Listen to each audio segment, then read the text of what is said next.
समाधान। मधुबन एक बार राह तुम्हारी देख रहे हैं लाखों ही नर नार, है गुरुवर शीघ्र पधारो हमारे काज सवारो, है गुरुवर शीघ्र पधारो हमारे भाग्य सवारो।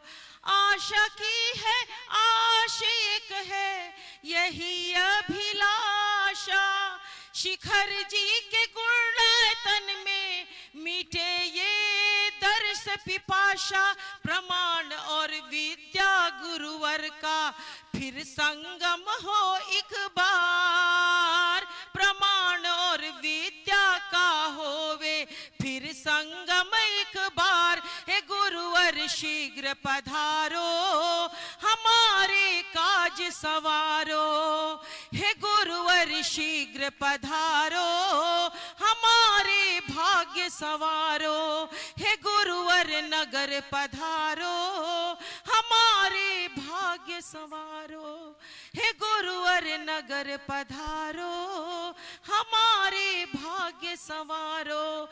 जय बोलो चिंतामणि पार्श्वनाथ भगवान की। मुनि श्री 108 प्रमाण सागर जी, विराट सागर जी महाराज की।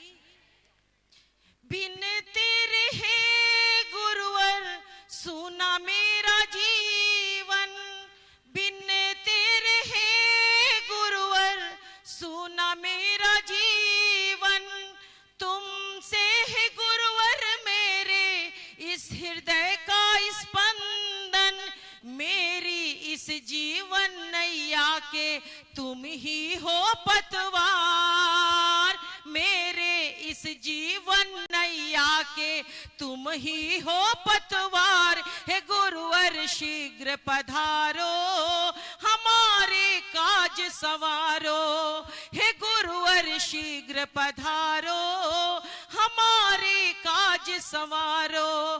कब आओगे बोलो गुरुवर फिर मधुबन एक बार, कब आओगे बोलो गुरुवर फिर मधुबन एक बार, राह तुम्हारी देख रहे हैं लाखों ही नर नार, हे गुरुवर शीघ्र पधारो हमारे काज सवारो, हे गुरुवर शीघ्र पधारो हमारे भाग्य सवारो, हे गुरुवर नगर पधारो हमारे भाग्य सवारो। मुनि श्री 108 प्रमाण सागर जी, विराट सागर जी महाराज की जय जय जय जय हो। नमोस्तु गुरुदेव। बोलिए देवादिदेव खजराट श्री आदिनाथ भगवान की। बोलिए प्रातः स्मरणीय संत शिरोमणि परम पूज्य 108 आचार्य गुरुवर विद्यासागर जी मुनि महाराज की जय जय जय। बोलिए गुणायतन प्रणेता भावना योग प्रवर्तक संका समाधान प्रवर्तक प्रखर वक्ता परम पूज्य 108 मुनिवर श्री प्रमाण सागर जी मुनि महाराज की जय जय जय। बोलिए परम पूज्य मुनि श्री विराट सागर जी मुनि महाराज की जय जय जय। उपस्थित धर्म श्रद्धालु सज्जनों, माताओं एवं बहनों, मध्य प्रदेश के बड़वानी जिला अंतर्गत स्थित प्रकृति की सुरम्य वातावरण के मध्य अवस्थित 52 गजा चूलगिरी शीत क्षेत्र के पावन परिसर में आयोजित आज के संघ का समाधान के कार्यक्रम में यहाँ उपस्थित स्थानीय श्रद्धालु जन तथा देश और विदेश के विभिन्न स्थानों से पधारे यहाँ उपस्थित श्रद्धालु जन तथा उन सभी श्रद्धालुओं का और दर्शकों और श्रोताओं का जो आज यहाँ आयोजित संघ का समाधान के कार्यक्रम का सीधा प्रसारण घर बैठे देख रहे हैं, आनंद ले रहे हैं, सबों का मैं 52 गजा चूलगिरी शीत क्षेत्र ट्रस्ट कमेटी एवं चातुर्मास धर्म प्रभावना समिति की ओर से हार्दिक हार्दिक अभिनंदन करता हूँ। मैं आपको लिए चलूँ संघ का समाधान की ओर। उसके पूर्व पूज्य देव की प्रेरणा से जीव दया के लिए हमें आज भी स्वीकृतियाँ प्राप्त हुई हैं। जैन समाज महिला मंडल डालीगंज लखनऊ 31,000 रुपये की राशि, सुभाष चंद विमल चंद जैन पटौदी डालीगंज लखनऊ 21,000 रुपये की राशि। हाँ, वो अपने स्थान पर खड़े हो जाएं, श्री सुभाष चंद जी विमल चंद जी। और मंचासीन आ जाए हमारे प्रदीप जी भी, दोनों मंच पर स्थान ग्रहण करें। गुणायतन के ट्रस्टी जो नीचे हैं ऊपरी अपना मंच पर स्थान ग्रहण करेंगे। चलिए बंधुओं, जैसा कि आप लोग को विदित है कि 786 सम्मेद शिखर जी के पावन परिसर में स्थित गुणायतन के पावन परिसर में सहस्रकूट जिनालय सह कीर्ति स्तंभ का निर्माण दुर्गति से चल रहा है, और उस जिनालय में विराजमान होने वाले प्रतिमाओं के लिए भी हमारे पास नित्य प्रति स्वीकृतियां आ रही हैं। आज भी हमारे पास कुछ स्वीकृतियां आई हैं, मैं उनका नाम का उल्लेख कर रहा हूं। जो उपस्थित होंगे वो कृपया मेरी घोषणा को सुन करके यहाँ पधारेंगे, गुरुवर के चरणों में श्रीफल आशीर्वाद ग्रहण करेंगे। श्री शांतिलाल जी हीरामणि जी बड़जात्या, शुक्ला कॉलोनी, नई आबादी मंदसौर। श्रीमान धनराज जी, भगवान राव दोडल, सीमा दोडल, सुगंध धीरज स्वाति दोडल परिवार, कलमंजूरी, जिला हिंगोली, महाराष्ट्र। यदि उपस्थित हैं तो आ जाएं। और इनका सम्मान करेंगे हमारे क्षेत्र के ट्रस्ट कमेटी के अध्यक्ष श्री पवन जी दोषी और चातुर्मास कमेटी के संयोजक और ट्रस्टी श्री जुगल जी पाटनी अंजड़ सम्मान करेंगे। महिलाओं की ओर से सम्मान के लिए मंजू जी दोषी और श्री सुरेश जी गंगवाल, वो भी सिंघाना, वो भी आ जाएं हमारे इन प्रतिमा दातारों का। और श्री डॉक्टर राजेंद्र सुदर्शन साहा गुलबर्गा, वो भी यदि उपस्थित हैं उसके बाद चले जाएं। डॉक्टर राजेंद्र सुदर्शन साहा गुलबर्गा कर्नाटक। आप लोगों ने एक एक प्रतिमा की स्वीकृति दी है, कृपया। हाँ, श्रीमती आशा विनायक भी हमारे इन महिला दातारों के सम्मान में अपना सहयोग देंगी। श्रीमती आशा विनायक बंधुओं, अपनी कतालियों का अवदान दे करके इसकी बंधुओं, जैसा कि आपको बता, हाँ, श्री हंस कुमार जी जैन नोएडा गुणायतन ट्रस्टी, वे भी सम्मान में पधार कर अपनी सहभागिता दें हमारे इन दान दातारों का। हाँ, डॉक्टर राजेंद्र सुदर्शन साहा, इनका सम्मान करेंगे हमारे हंस कुमार जी। डॉक्टर राजेंद्र सुदर्शन साहा गुलबर्गा कर्नाटक, हंस कुमार जी, इनका सम्मान करेंगे। हंस कुमार जी आ जाइए। और कमलेश भाई गांधी हमारे गुणायतन ट्रस्टी, वो भी सम्मान में अपना योगदान दे दें और मंच पर ही अपना स्थान ग्रहण करेंगे ऊपर। चलिए बंधु, जैसा कि आपको मालूम है कि आगे आगामी कार्तिक माह के अष्टानिका महापर्व के पावन प्रसंग में यहाँ 84 मंडलीय संस्कृत का श्री चक्र महामंडल विधान अपूर्व धर्म पर होना और कई नई आकर्षणों के साथ संपन्न होने जा रहा है, जिसके अंतर्गत 79 मंडलों की जो बुकिंग हो चुकी है, अब मात्र 5 शेष है, लेकिन वो रिजर्व है। अब जो भी स्वीकृतियां आप देंगे वो प्रतीक्षा सूची में दर्ज की जाएगी और स्थान उपलब्ध होने पर आपको सुनिश्चित किया जाएगा। आज जिन लोगों ने अपनी बुकिंग कराई है उनसे अनुरोध है कि आप कृपया शीघ्र ही अपनी अग्रिम राशि यहाँ कार्यालय को प्रेषित करने, तभी आपकी लिस्ट को फाइनल स्वरूप दिया जाएगा। और बंधुओं, उसके अंदर आपको 1,51,000 रुपया दे करके मंडल की बुकिंग की अवस्था है, जिसमें आपके 10 परिवार के सदस्यों के साथ सारी सुविधाएं आपको वहां उपलब्ध रहेंगी।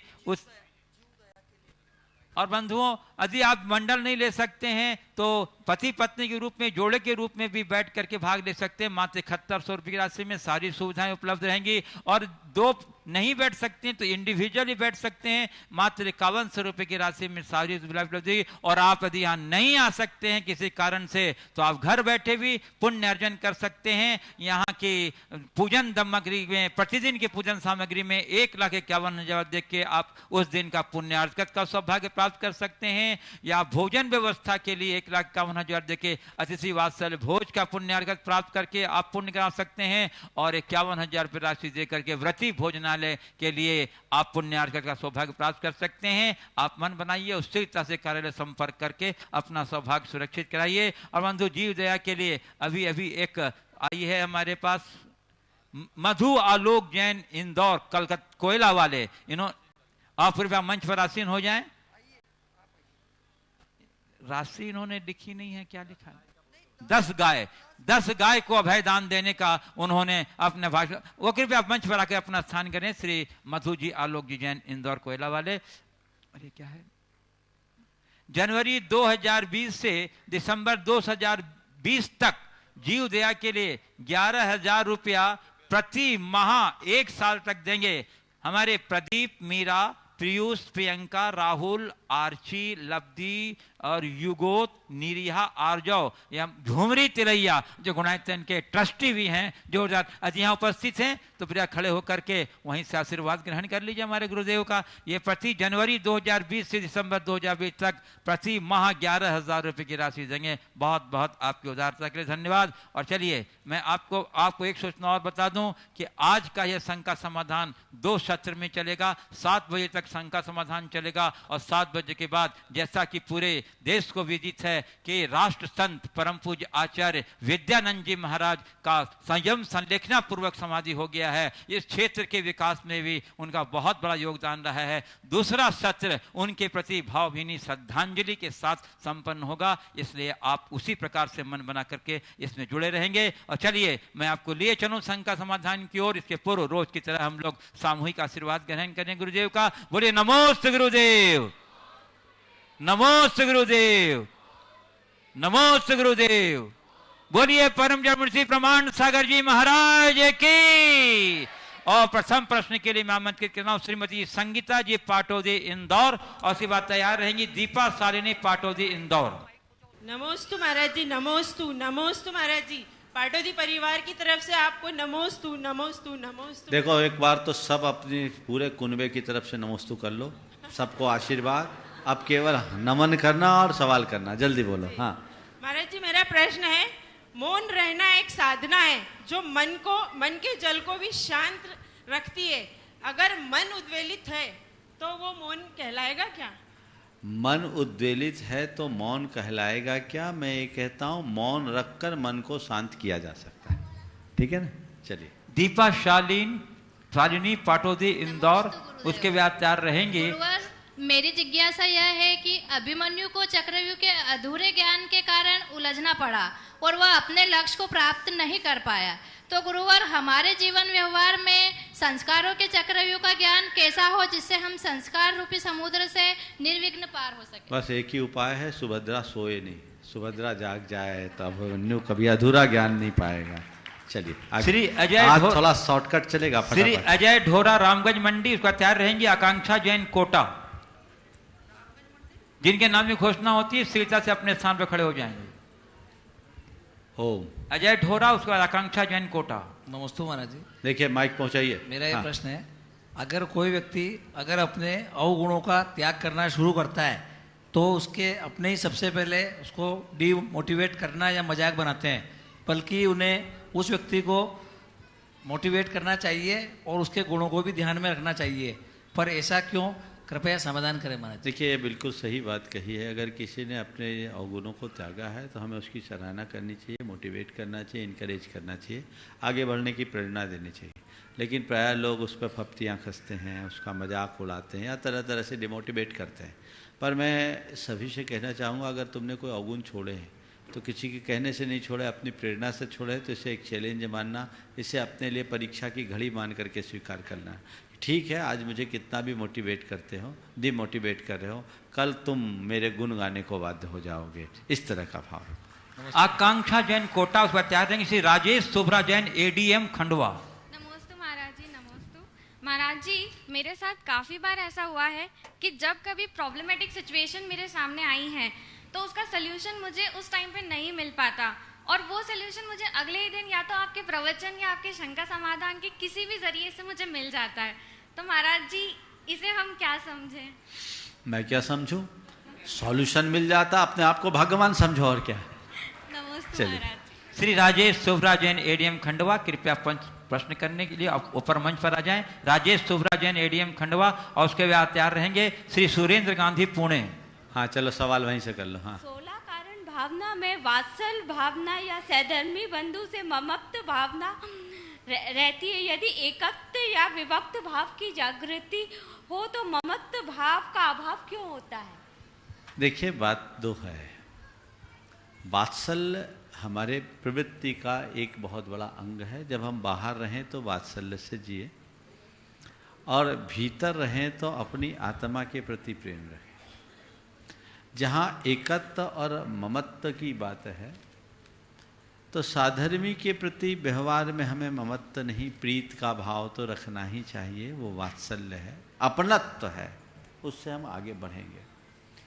लेकिन जब आत्मा में डूबना है तो इन सब विकल्पों से ऊपर उठना होगा और वहां अपनी आत्मा से अपनत्व जोड़ो। जो कुणदिवच्छलत्थम तिन्नम साहुन मुखमगम्मी सो बच्छल भावधरो सम्मा इट्ठी मुने यब्बो। जो अपने आत्मा के रत्नत्रय रूप गुण से वात्सल्य का भाव रखता है, यानी जो अपनी आत्मा में रमाता है, आत्मा के साथ अपनत्व रखता है, वही परम वात्सल्य का धनी।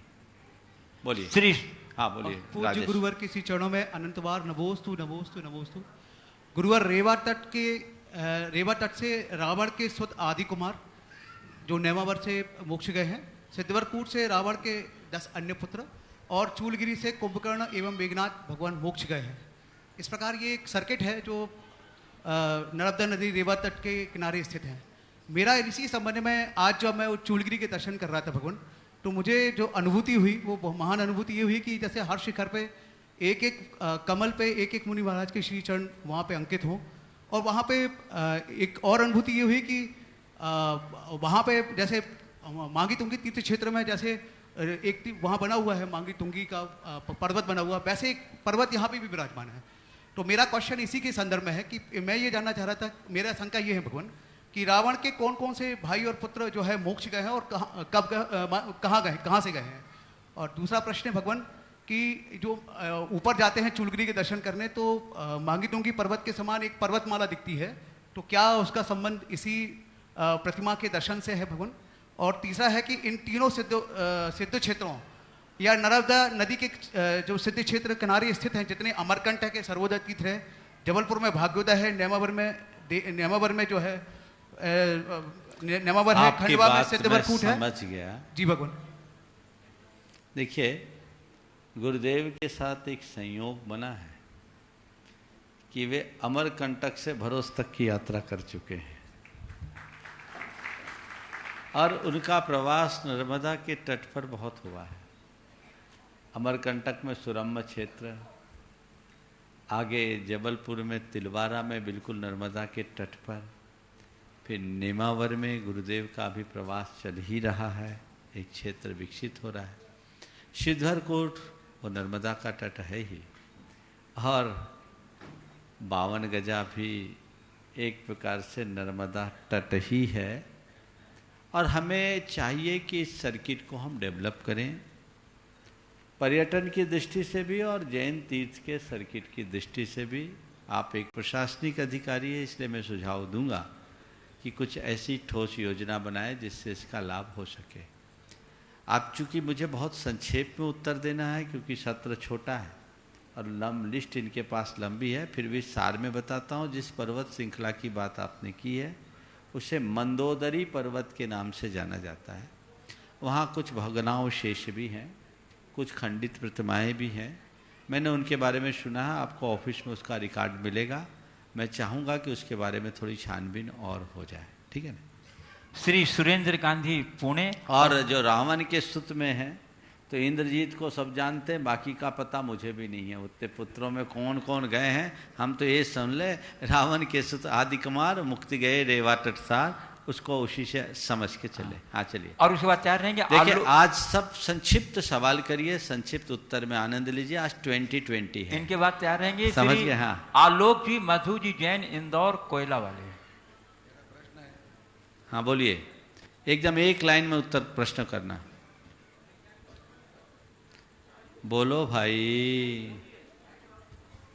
मेरा प्रश्न है, जीवन में भक्ति श्रेष्ठ है या ज्ञान श्रेष्ठ है? जब तक भक्ति में भुक्ति में लगे हो तो भक्ति करो, और भक्ति में निपुण हो जाओ तो ध्यान में डूबो, ठीक है। चलिए। आलोक जी मधु जी जैन इंदौर कोयला वाले। उसके बाद तैयार रहेंगे श्रीमती संगीता जी जैन शाहपुरा भिटौनी। नमोस्तु मुनिवर, नमोस्तु नमोस्तु। मुनिवर, सुख समृद्धि के साथ आत्मा का कल्याण कैसे हो? सुख समृद्धि के साथ आत्मा का कल्याण कैसे हो? बहुत आसानी से हो सकता है। सुख समृद्धि का भोग करना बंद कर दो, उनको त्यागना शुरू कर दो, आत्मा का कल्याण हो जाएगा। दूसरा क्वेश्चन और है हमारा, एक ही। श्रीमती संगीता जी जैन शाहपुरा भिटौनी। और उसके बाद तैयार रहेंगे श्री प्रदीप जी पाटनी लखनऊ सह कोषाध्यक्ष खंडेलवाल सभा लखनऊ। महाराज श्री नमोस्तु। ओ महाराज नरक गति में सम्यक दर्शन कैसे प्राप्त कर सकते हैं? नरक गति में सम्यक दर्शन 3 निमित्तों से प्राप्त होता है। जाति स्मरण से, धर्म श्रवण से और वेदना के अनुभव से। 3 नरकों तक देवता लोग उन्हें संबोधने के लिए जाते हैं तो उनका हृदय बदल जाता है। कुछ नारकियों को पूर्व की जन्म की स्मृति हो उठती है तो उनका जीवन बदल जाता है।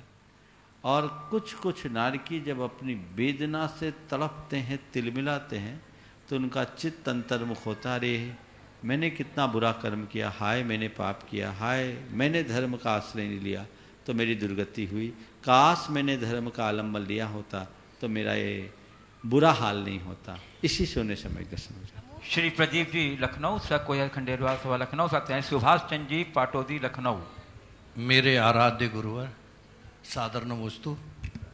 महाराज श्री प्रश्न तो बहुत हुए, संकट समाधान बहुत हुई है। एक मामूली सा प्रश्न है और शॉर्ट में ही उत्तर भी चाहिए।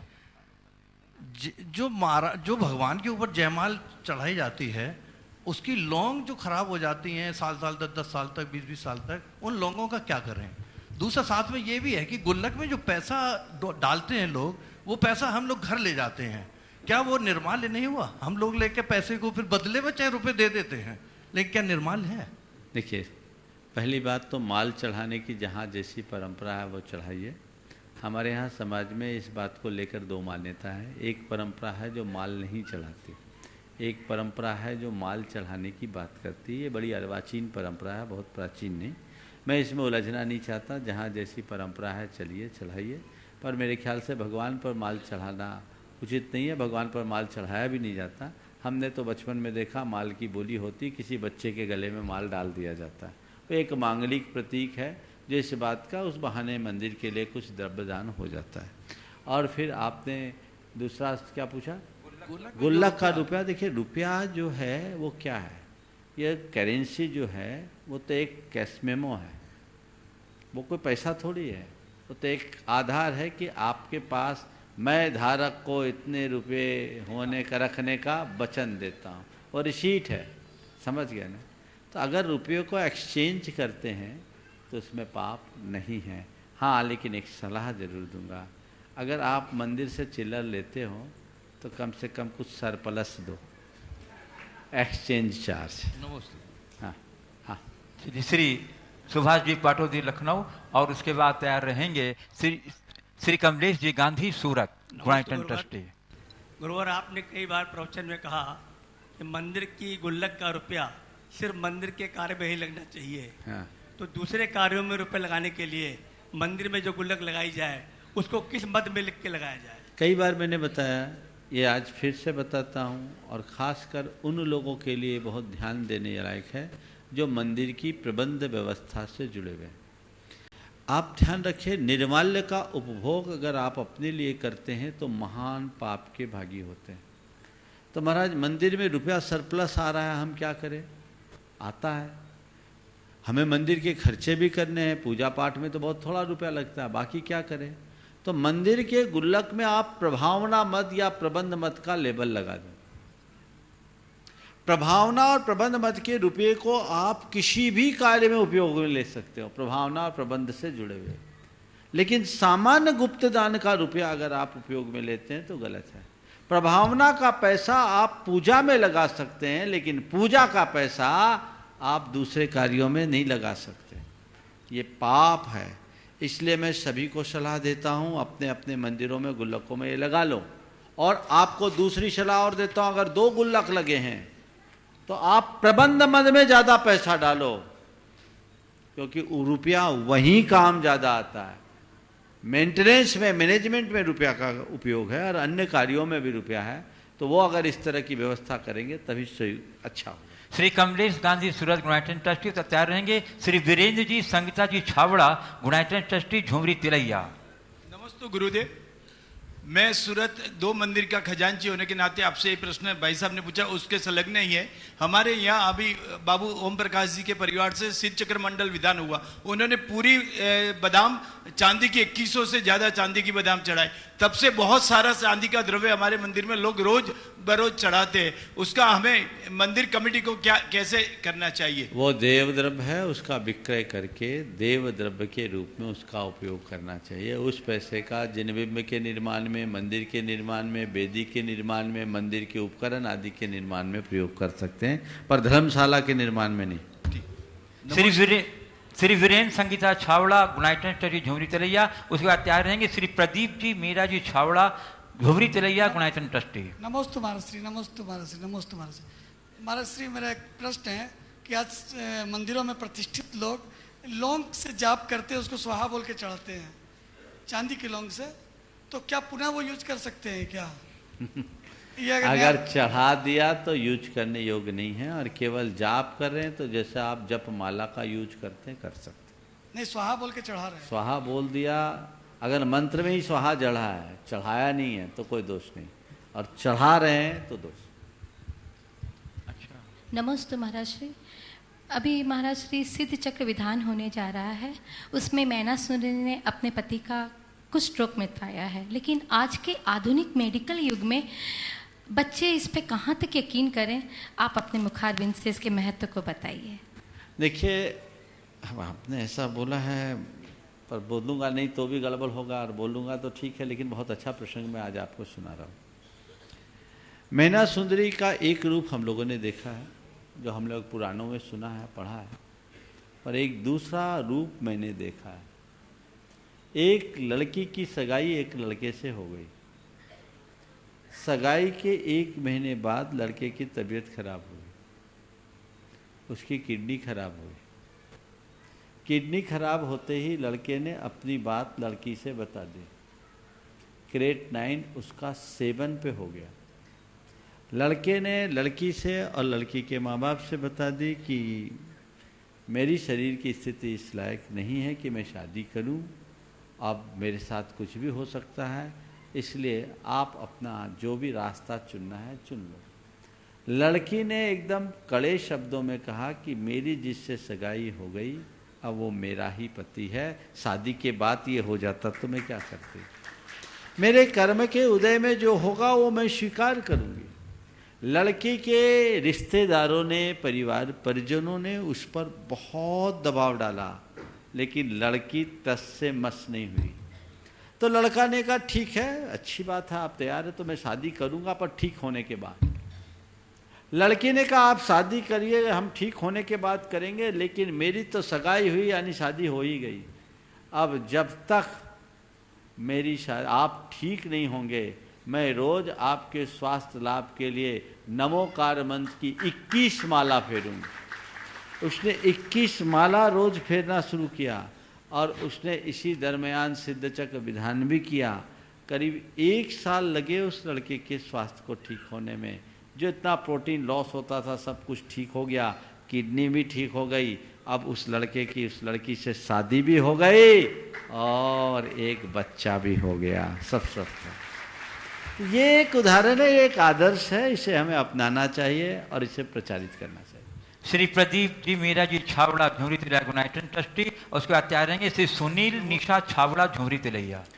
2 में एक को पूछना। नमोस्तु महाराज जी, मेरी तो शंका आज के आदिनाथ भगवान 52 गजा के जब मैं कलश करने गया तो उसी संबंधित है कि कलश करने हम लोग जाते, ऊपर से तो कलश होता है महाराज जी, वो किसी का चरण नहीं लगता हो किसी में, ऊपर से मस्तिष्क पे होते हैं। लेकिन आज मैंने देखा कि जो भगवान जिस पर विराजमान है कमल पे, और उसी पे हम लोग खड़े होकर अपना चरण मेरा लगता है और हम उस पर कलश करते हैं, और उसी में बीच में पंडित जी को बोलते हुए सुना कि सब इसमें बीच में लेट के प्रणाम करो भगवान को। तो मेरे को बहुत व्यथा हुई। मैं गलत हूँ सही हूँ मैं नहीं जानता हूँ, लेकिन मैं भगवान के मतलब वेदी पे जो कमल पे भगवान विराजमान हैं उस पर चढ़ के कलश करना उचित है कि नहीं, ये आप बताएंगे। और दूसरी बात एक चीज़ और मैं बताता हूँ कि आपके आशीर्वाद से जो आपने पहले तो छोटी झाड़ी बनाई, अभी मैंने एक लेटेस्ट में ओपन पूरी बड़ी झाड़ी बनाई नली वाली, जिसकी 18 इंची नली है, जो यहाँ का मैं जानता हूँ कि अगर वो 10-15 झाड़ी यहाँ के लिए बने और वो बाहर से, कमल के बाहर से ही चरण पे अगर कलश और शांति धारा करें, फिर आपको आशीर्वाद देना है। देखिए, जो कमल है ना, वो कमल पवाशन है, भगवान उससे ऊपर है। तो ये तो आकार अभी दे दिया, हालांकि अब बहुत जल्दी यहाँ काम होने वाला है, परिवर्तन भी होगा। तो कमल पर पैर रखे हैं, यानी पवाशन पे है, भगवान के चरणों के नीचे हैं, चरणों के ऊपर नहीं है। और चरणों में जाकर के इस तरह से अभिषेक करने में कोई दोष नहीं। हाँ, ये जो व्यवस्था है थोड़ा सा उसको ठीक कराओ, भगवान के दोनों चरणों के बीच लेटाने वाली व्यवस्था, ठीक है, मौसम को समझा देना, वो आप लोगों का मौसम बनाने के लिए करता है, ठीक है, और अच्छा भी है, लेकिन नहीं, भगवान कायोत्सर्ग मुद्रा में हैं, उनके दोनों चरणों के मध्य जाकर के लेटना एक प्रकार की असाधना है। ध्यानमग्न मुद्रा में बीच में लेटना अच्छा नहीं है, बाहर लेट के प्रणाम करो, भगवान के चरणों का स्पर्श करो, ये उचित। एक आध झाड़ी दे दो तो अपने आप शुरुआत हो जाएगी। चलो। श्री सुनील निशा छावड़ा झुमरी तिलैया, उसके बाद तैयार रहेंगे श्री सुशील शोभा पांड्या झुमरी तिलैया। नमस्ते महाराज जी। आज के बड़े बुजुर्ग हर बात पे ये कहते हैं कि आज का ज़माना बहुत ख़राब है, उनका ज़माना बहुत अच्छा था, लेकिन जीना तो वर्तमान में ही पड़ता है, हम अतीत में जी नहीं सकते। ऐसे में आज के जनरेशन के बच्चे अच्छे से और खुश होकर कैसे जिए? देखिए, हर युग की बात है, हर युग की एक परंपरा है कि आज का ज़माना खराब या कोसते आए, समझ गए, और ये एक प्रवृत्ति सी बन गई है। आज के जो लोग कहते हैं आज का ज़माना खराब है, पुराना ज़माना, हमारा ज़माना अच्छा था, उनके पिताजी भी यही कहते थे कि आज का ज़माना खराब है, हमारा ज़माना अच्छा। आपने पूछा ज़माना खराब है, ज़माना तो जो है सो है, लोगों की सोच खराब हुई है। आपने ये जो सवाल किया है कि आज के इस युग में लोग, आज की नई पीढ़ी दोनों से तालमेल बनाकर कैसे जिए, तो मैं तो इतनी ही बात कहता हूँ कि आज की पीढ़ी पुरानी जो आदर्श हैं उनको आत्मसात करे, और पुरानी पीढ़ी आज की जो नई पहचान है उसे स्वीकार करे। हमें दो चीज़ों को ध्यान में रखना चाहिए, एक शाश्वत मूल्य और एक सामयिक मूल्य। थोड़ा गहराई से समझिएगा, शाश्वत मूल्य और सामयिक मूल्य। शाश्वत मूल्य शाश्वत है, वो कभी किसी प्रकार से प्रभावित नहीं होने चाहिए, और सामयिक मूल्य समय समय पर बदलते रहते हैं, उसे रोका नहीं जा सकता। तो सामयिक मूल्यों में होने वाले परिवर्तन को स्वीकार करने में पुराने लोगों को संकोच नहीं करना चाहिए, और नई पीढ़ी के लोगों को शाश्वत मूल्यों की कभी उपेक्षा नहीं करनी चाहिए। तालमेल तब बनेगा। श्री सुशील, सुनील बोलो। हाँ, श्री सुनील। नमस्ते महाराज जी। महाराज जी, डूबते हैं तो पानी को दोष देते हैं, गिरते हैं तो पत्थर को दोष देते हैं। ये व्हाट्सएप का सवाल तो नहीं है। हाँ, व्हाट्सएप के सवाल वैलिड नहीं है, आगे चलो। नहीं, व्हाट्सएप का नहीं है महाराज जी, ठीक है। लिखे हैं, कागज नहीं मिला था तो। अच्छा, जब कुछ नहीं एक कर और पाता है, ध्यान रखो, आज तो उत्तर दे रहा हूँ, अब मोबाइल में देखकर कोई सवाल करेगा तो उत्तर नहीं दूंगा, ये परंपरा ठीक नहीं। दिमाग से सवाल करो, पर्ची लिख के लाओ। बोलो बोलो, आज बोल सकते हो। कुछ नहीं कर पाता है तो किस्मत को दोष देता है। हाँ, तो यही तो है, आदमी की आदत ही दोष देने की है। होश आ जाए तो दोष देना बंद हो जाए। हाँ, बोलिए जल्दी। श्री सुशील शोभा पांड्या से तैयार रहेंगे श्री सुरेश जी, आशा जी, विनायकिया, हजारीबाग, गुणायतन ट्रस्टी। नमोस्तु महाराज श्री, नमोस्तु। गुरुवर, आंसू आना अलग अलग भाव दर्शाते हैं। जैसे हर्ष के आंसू हृदय को आनंदित करते हैं, शोक के आंसू मन को दुखी करते हैं, पश्चाताप के आंसू हृदय को शुद्ध करते हैं। पर गुरुवर, आपके दर्शन के आंसू क्या दर्शाते हैं? नमोस्तु महाराज जी, नमोस्तु। आपके दर्शन के आंसू क्या दर्शाते हैं? आपके हृदय के श्रद्धा और भक्ति के भाव दर्शाते हैं, और क्या दर्शाते? तेरा भी है, चलो। महाराज जी के चरणों में नमोस्तु नमोस्तु नमोस्तु। महाराज श्री, अनुकूलताओं के उजाले में तो कांच भी चमकते रहते हैं, पर प्रतिकूलताओं के अंधेरे में भी जो अपनी चमक का एहसास कराते हैं, उन्हें क्या कहते हैं? अनुकूलताओं के उजाले में तो कांच भी उजाले में तो कांच भी चमकते हैं, पर प्रतिकूलता के अंधेरे में जो अपनी चमक बनाए रखे, उसे क्या समझना चाहिए, उसे जुगनू समझना चाहिए। लेकिन ध्यान रखो, जुगनू अंधेरा में कब चमकता है? जब तक वो सक्रिय रहता है। बात गहरी है, थोड़ा समझना। जुगनू में चमक तभी तक रहती है जब तक उसमें सक्रियता रहती है। जुगनू जैसे ही स्थिर होता है उसकी चमक खत्म। तो अंधेरे में भी अपनी चमक बनाए रखने का जज्बा पैदा करना चाहते हो, सतत सक्रिय रहो। चरे वेती चरे वेती चरे वेती। श्री सुरेश जी आशा जी विनाई क्या हजारीबाग गुणायतन ट्रस्टी, उस पर तैयार रहेंगे श्री विजय अजमेरा जोधपुर गुणायतन ट्रस्टी। नमोस्तु महाराज श्री। राज्यसभा में नीलांजना को नृत्य करते देख करके आदि कुमार ही क्यों वैराग उत्पन्न हुआ, बाकी लोगों को नहीं हो पाया? बस यही तो है, जिसका जो दर्शन होता वही करता है। बाकी सब भोगी थे, उनके भीतर योगी था, उनकी चेतना जाग गई। बाकी सब नीलांजना के नृत्य देखने में मगन थे, भगवान आदिनाथ को अपने भीतर की निरंजना दिख गई, वो निकल गए। चलिए श्री विजय अजमेरा। मनोरंजन और मनोभंजन में क्या फर्क है? मनोरंजन और मन भंजन में क्या अंतर है? देखो, मन को रमाने का नाम मनोरंजन है, बहुत ध्यान से सुनना। मन को रमाने का नाम मनोरंजन है और मन को सुधारने का नाम मनोभंजन है। चलिए श्री विजय कुमार जी अजमेरा जोधपुर गुणायतन ट्रस्टी पर तैयार रहेंगे Shri Vijay Jain ultra cement, Vijay ji Jain Chhawra UltraTech cement Manawar. एक और कई लोग विपरीत अवस्था में जूझने की बजाय दीक्षित हो जाते हैं, दूसरी ओर राजा मधु हाथी के ओहदे पर स्वयं दीक्षित होते हैं। क्या सही है, संघर्ष या पलायनवादिता? आपने पूछा विपरीत परिस्थिति आने पर दीक्षित हो जाते हैं और राजा मधु हाथी पर दीक्षित होते हैं। आपने पूछा क्या सही है, संघर्ष या पलायन? मैं आपसे पूछता हूँ, दीक्षा क्या पलायन है? किसने कह दिया दीक्षा पलायन है? दीक्षा तो सबसे बड़ा संघर्ष है, और वही दीक्षा के मार्ग में आगे बढ़ सकता है जिसके अंदर दृढ़ इच्छा शक्ति और उच्च मनोबल होता है।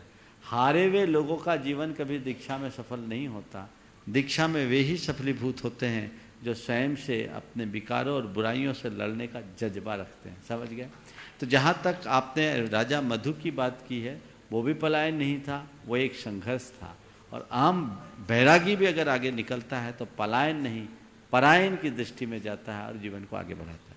श्री विजय ऐसी निर्मलता आज के विपरीत वातावरण में हो सकती है? क्यों नहीं हो सकती है? तभी होगी। जो परिस्थिति से प्रेरित होकर साधु बनता है वो साधुता का आनंद नहीं ले पाता, और जो भीतर की परिणति से आगे बढ़ता है उसके आनंद की कोई सीमा नहीं होती।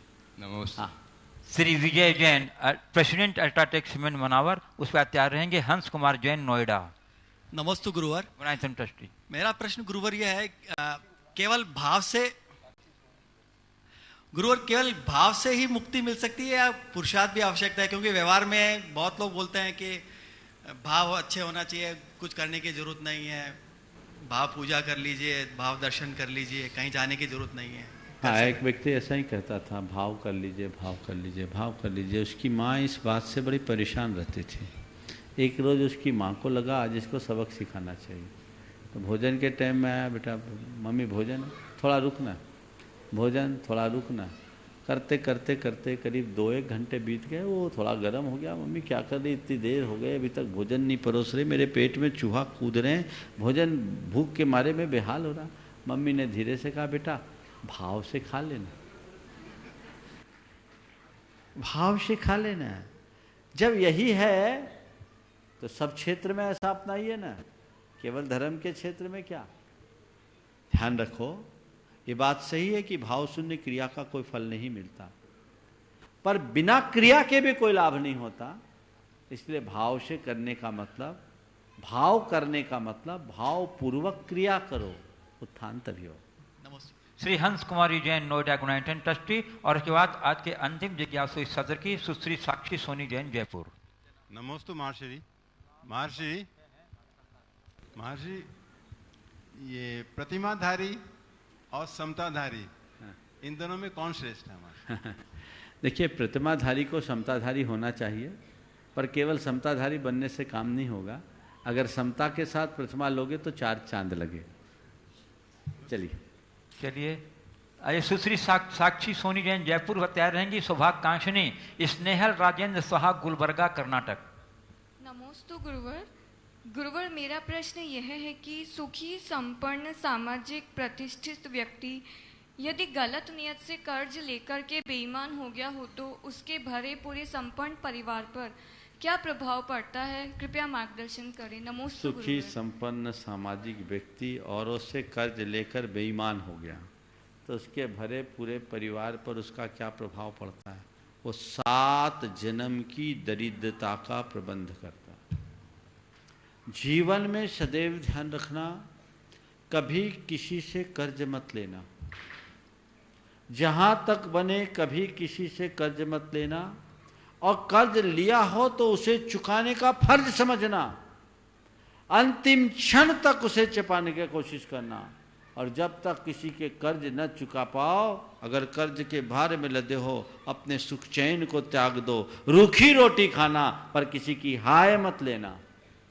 जिसने तुम्हें कर्ज दिया किन परिस्थितियों में दिया तुम ये देखो।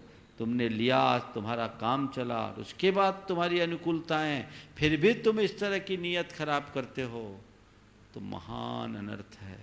ऐसे व्यक्ति के लिए कहा गया कि वह नरकायु और तिर्यंचायु का पात्र बनता है और आने वाले अनेक जन्मों में दुर्गति का शिकार होता है। तो पहली बात तो मैं आप सबसे ये कहूँगा कि ये लक्ष्य बनाओ कि मुझे कर्ज लेना ही न पड़े, और किसी परिस्थिति में कर्ज लिया है तो उसे चुकाओ, और ऐसे ही मत चुकाओ, कृतज्ञता भरे भावों से चुकाओ, उदारता के साथ चुकाओ। नहीं तो आज हो सकता है तुम सामने वाले को अपनी चालबाजी का शिकार बना दो, अपने प्रभाव में लेकर उसे धोखा दे दो। लेकिन ये धोखा किसी गैर से नहीं, खुद के साथ बड़ा धोखा है। अनेक जन्मों में दुख का पात्र बनना पड़ेगा। सौभाग्यकांक्षिनी स्नेहल राजेंद्र साहा गुलबर्गा कर्नाटक। उस वक्त तैयार रहेंगी इसमें सुधा बिलाला उज्जैन। नमोस्तु गुरुदेव। सोनगिर परिवार सुचितमती माता जी के परिवार से नमोस्तु, और मेरे दोनों बेटियों की तरफ से नमोस्तु। महाराज जी, योग और उपयोग को हम ग्रस्त अपने जीवन में कैसे संभालें? योग और उपयोग को संभालना है तो भावना योग करो, संभल जाएगा। आगे श्रीमती सुधा बिलाला उज्जैन। उसके बाद तैयार रहेंगी श्रीमती अनीता जैन कोटा। नमोस्तु महाराज, नमोस्तु। सकल उज्जैन समाज की ओर से नमोस्तु नमोस्तु नमोस्तु।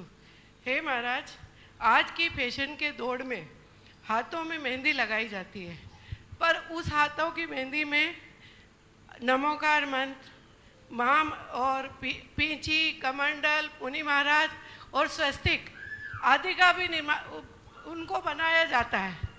तो ये कहाँ तक उचित है? सर्वथा अनुचित है। ऐसे पूज्य प्रतीकों को हाथों में इस तरह से नहीं बनाना जिससे आप भोजन करो या जिससे मलमूत्र को साफ करो। ये घोर अभिनय है, महान अनर्थकारी है, ऐसा बिल्कुल नहीं करना चाहिए। श्रीमती अनीता जैन कोटा को तैयार रहेंगी श्रीमती अनीता अजमेरा इंदौर। का शशत नमन। ये प्रश्न मेरा नहीं, मेरे भाई नितिन जैन का गरोट एमपी से है। गुरुदेव, मैं शिखर जी के गुणायतन में बनने जा रहे सहस्त्रकूट जिनालय में एक प्रतिमा विराजमान करना चाहता हूँ, परंतु हमारे कुछ लोग ये कहते हैं कि हर साल वहाँ जाकर पूजा पाठ करो तभी सही प्रतिमा है इस तरह से, अन्यथा परिवार पर नकारात्मक प्रभाव पड़ता है।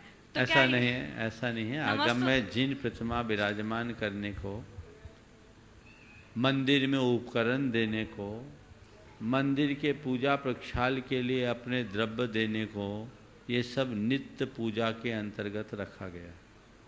आपने कहीं एक भगवान विराज दिया, भले आप वहाँ न जा पाए, जब तक उसकी पूजा अर्चा होते रहेगी उसकी पूजा के पुण्य का एक बड़ा हिस्सा आपके खाते आएगा। इसलिए ऐसा मत सोचना, जिन लोगों ने भी ऐसा ज्ञान दिया है वो आधी अधूरी जानकारी के आधार पर दिया है, इसलिए उनको वैसे ही करो और बोलो जिसके भी भाव है। दुनिया में जहाँ भी तुम्हारे भाव हो, भगवान विराजमान करने का जब मौका आए सबसे पहले मेरा नंबर आए। ठीक है ना? ये आकाश भाई बैठा है, कहीं मंदिर बनता है, भगवान की बात है, बोले भैया पहले मेरे से बात करना। तो ये भाव रखना चाहिए, समझ गए? चलिए। श्रीमती अनीता अजमेरा इंदौर, वात्यायन मनोहर जैन मुंबई, अंतिम जिज्ञासु आज के सत्र के। मैं अनीता अजमेरा रामचंद्र नगर इंदौर से। गुरुदेव, मैं और मेरे परिवार की ओर से आपको नमस्तु नमस्तु नमस्तु।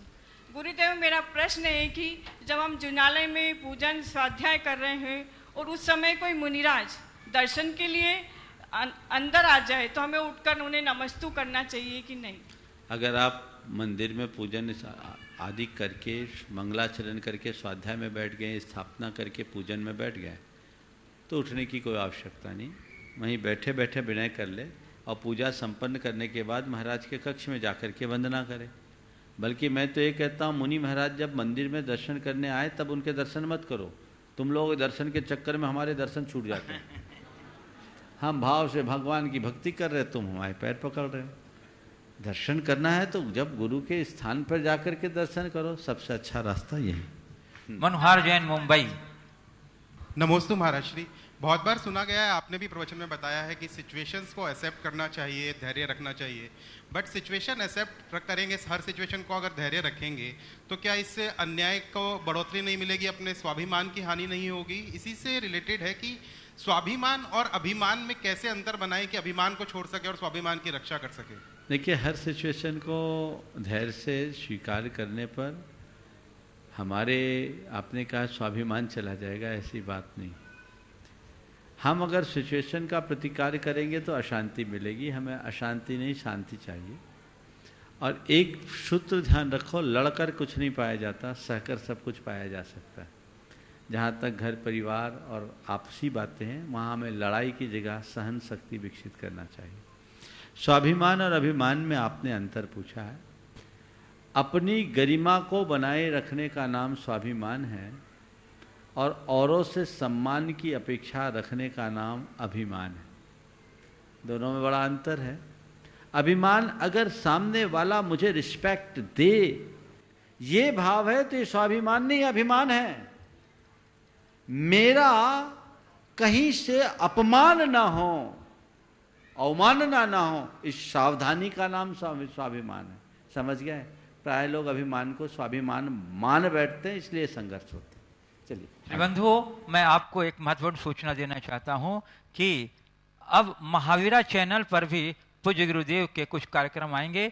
वो आप समझ लीजिए कि प्रातः 11:20 से 11:40 तक प्रवचन आएगा और रात्रि 10 बजे से 45 मिनट तक के लिए शंका समाधान कार्यक्रम भी आपको रेडी मिलेगा। इसलिए आप महावीरा चैनल का भी अपने सुविधा के अनुसार उपयोग कर सकते हैं। और इसके साथ मैं आमंत्रित कर रहा हूं क्षेत्र के महामंत्री राज प्रकाश जी पहाड़िया को अपनी पूरी ट्रस्ट कमेटी के साथ, जो आज राष्ट्र संत आचार्य विद्यानंद जी महाराज के समाधि के उपरांत क्षेत्र की ओर से अपनी श्रद्धांजलि या विनयाञ्जलि अर्पित करेंगे। आचार्य भगवान विद्यासागर जी महाराज की जय जय जय। परम पूज्य मुनि प्रमाण सागर जी महाराज की जय जय जय। परम पूज्य मुनि विराट सागर जी महाराज की जय जय जय। 22 अप्रैल 1925 को कर्नाटक में एक छोटे से गांव से सुरेंद्र नाम के एक बालक ने अपनी जीवन यात्रा प्रारंभ की थी और 22 सितंबर 2019 को वो यात्रा एक शपक मुनि महाराज विद्यानंद जी के रूप में वो यात्रा का विराम लगा। सुरेंद्र नाम के बालक शुरू से ही धर्म में रुचि रखते थे और बाद में वे पार्श्व कीर्ति जी शुल्लक के नाम से उन्होंने दीक्षा ग्रहण की। उसके पश्चात मुनि विद्यानंद जी बने और बाद में आचार्य विद्यानंद जी हुए और अंत में उन्होंने आचार्य पद छोड़कर शपक मुनिराज बन गए और समाधि, एक समतापूर्वक समाधि ली और भगवान श्री के चरणों में विलीन हो गए। पूरा राष्ट्र, भारत राष्ट्र उन्हें राष्ट्र संत के नाम से जानता है। पूरे देश पर, पूरे राष्ट्र पर और सारे लोगों पर उनकी कृपा रही कि उनकी वाणी से, उनके ज्ञान से, उनकी शिक्षा से हम सब ने हमारे जीवन में कुछ न कुछ पाया है। मैं 52 ट्रस्ट की बात करूं, हमारे ट्रस्ट के प्रति उनकी कृपा बहुत ज़्यादा रही।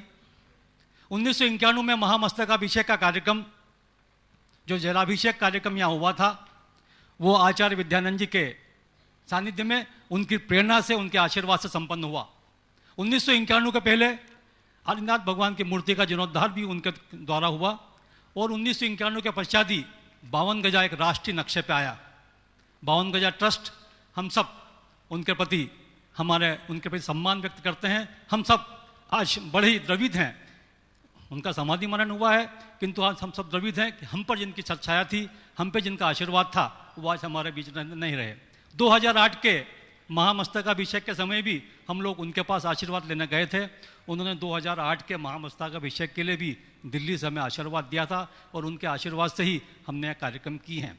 यहाँ पर 52 गजा में जो विकास के गाथा शुरुआत की थी वो उनके ही सानिध्य में हुई थी।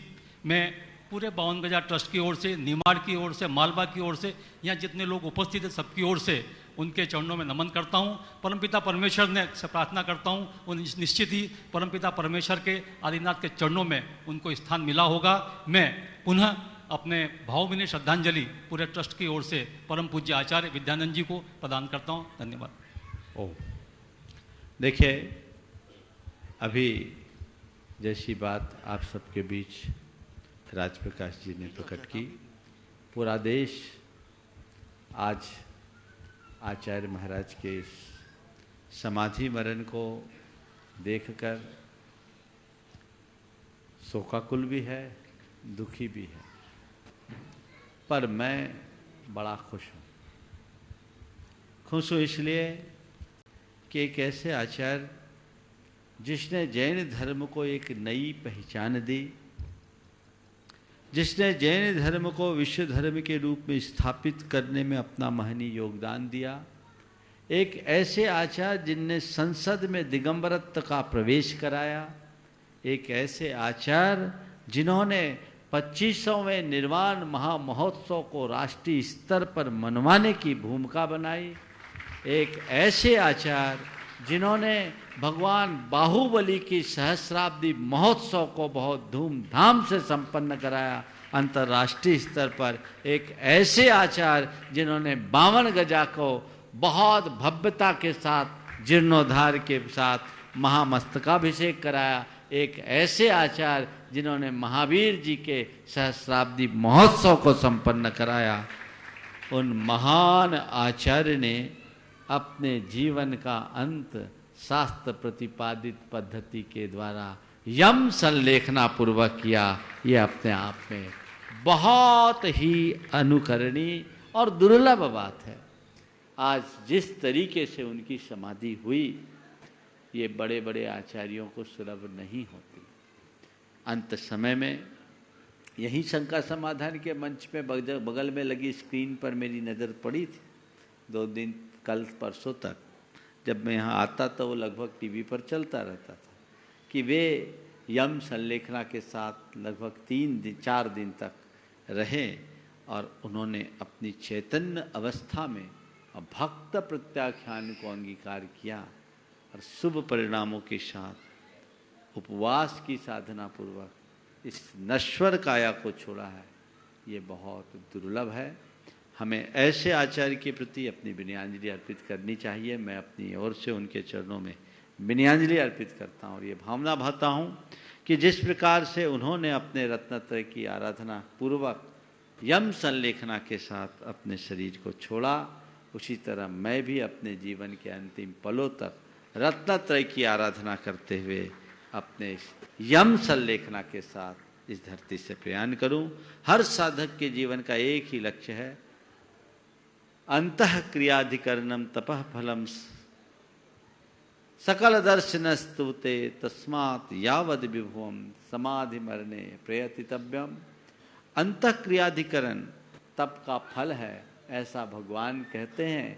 इसलिए हर साधक को चाहिए कि वे अपने अंतिम श्वास तक समाधि मरण के लिए प्रयत्नशील रहे, जागरूक रहे। उन्होंने लगभग कितनी उम्र थी? लगभग 100 वर्ष हो गए, 94 वर्ष की उम्र में आज इस अवस्था को प्राप्त किया। काफ़ी दिनों से वे काफ़ी अशक्त थे, लेकिन फिर भी अंत में उन्होंने जो स्वरूप प्राप्त किया वो बहुत दुर्लभ है। और हम तो यही चाहते हैं, हमें ऐसी ही भावना सबकी होनी चाहिए। उन महान आचार्य के प्रति मैं अपनी तरफ से अपनी श्रद्धांजलि अर्पित करता हूँ और अपनी वाणी को विराम लेता हूँ।